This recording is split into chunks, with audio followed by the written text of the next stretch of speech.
I've been using the DJI Osmo Pocket for a couple months now, and I think I have a good idea of how this camera works. So I'm going to give you guys my top 5 tips to getting great footage on this little bad boy. Alright, let's start with the basics. We all know the 180-degree rule. If you don't know what it is, it's pretty simple. You just double your shutter speed from your frame rate. Most of us will be filming at 4K at 60, so your shutter speed should be at 120 to get the best motion blur you can off of this camera. So if you're filming at 24 frames per second, you'll double that to 48, but some cameras won't allow you to have a 48 shutter speed.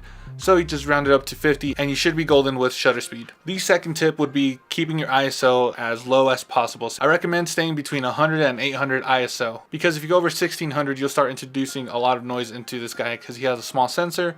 So just try to stay between 100 and 800 ISO. So those are 2 of the basic rules that you should know about any video cameras that you guys are getting into. Even your mobile phone, you can change these settings. And if you're planning to shoot outside on those sunny days, you'll probably need an ND filter, because keeping your ISO at 100 on the sunny days, you're golden, but your shutter is going to be the one that you're going to be moving up or down. If you don't know what ND filter is, just go to my channel. I have a video all about it and I'll link it down below. So the ND filters that I own for my Osmo are from Polar Pro. They work great, they're affordable, and I have not had a single problem with them at all. But some people are used to having variable NDs, but these are just single NDs, so seeing a number from 16 to 32 and not knowing which one to put on what day. Luckily, Polar Pro made an app where it tells you what ND you should be using on that day. It grabs your GPS signal, looks at the weather, and just like, hey, here, use the 32 ND today, you should be golden.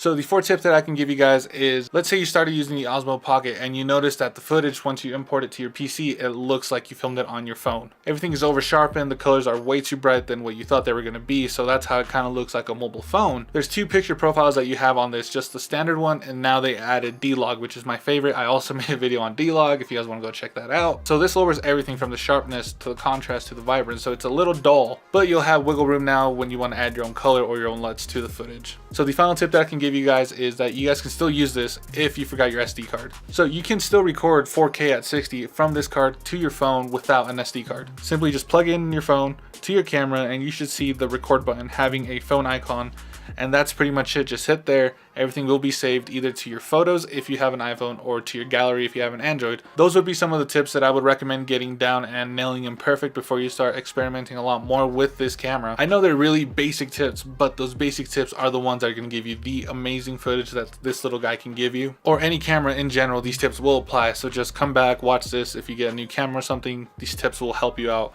I promise you that. So I'm gonna go film some more stuff with this because I still have a lot more experimenting to do. So I will see you guys in the next one. See ya.